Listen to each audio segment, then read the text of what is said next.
It was not an easy decision. और उसके बाद बहुत सी बातें भी हो रही थी जो आपको शायद बहुत अरसे तक भी फेस करनी पड़ी। हाँ, वो ऐसा ही है, लूट के ले गए, खा गए, ये कर दिया, वो कर दिया, सारी चीजें। If you're okay to talk about it, we can skip this also. Absolutely, we can talk about anything. There's nothing to hide. क्योंकि आप, सॉरी मैं आपको कट, आपकी एक स्टेटमेंट बहुत इंटरेस्टिंग थी। आपने कहा पाकिस्तान में हमें पता ही नहीं है कि बैंक्रप्सी को कैसे हैंडल करते हैं, we don't have the system and we don't have the awareness.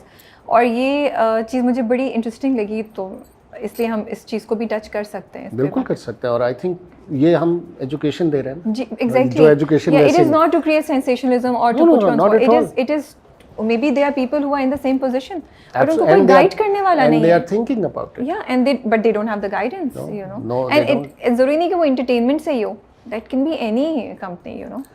और वो इश्यूज हैं कि आपके पास या तो आप अपने आप को हैंग कर लें, सुसाइड कर लें, या आप इस गिल्ट के अंदर मर जाएं कि मैंने लोग, इट्स बिजनेस, जहाँ लोगों ने करोड़ों आपसे बनाया, उसी तरह दे हैव टू रियलाइज के सिचुएशंस किसी भी कंपनी में हो सकती है। और सारी दुनिया में उसका एक तरीका है कि अगर आप ऐसी सिचुएशन में, that is not the end of life, the life begins even after that, life keeps on going. आप उसकी जीती जाती एग्जांपल है, बिल्कुल ऐसा ही है।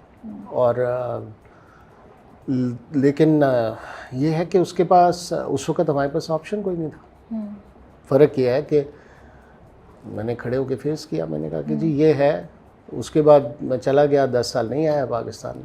तो जो जाने का फैसला था वो ये था कि आप फ्रेश स्टार्ट करना चाहते थे, या आप ब्रेक लेना चाहते थे, या अपने आप को फिर से इतना फाइनेंशियली स्ट्रॉन्ग करके वापस आना चाहते थे? नहीं, मेरा फैसला बहुत सिंपल था कि I need to take a fresh start. My kids were very young, I did not want them to grow up in a environment जो टॉक्सिक हो गई थी मेरे लिए, और मेरे किए हुए के उनको नहीं भुगतना चाहिए।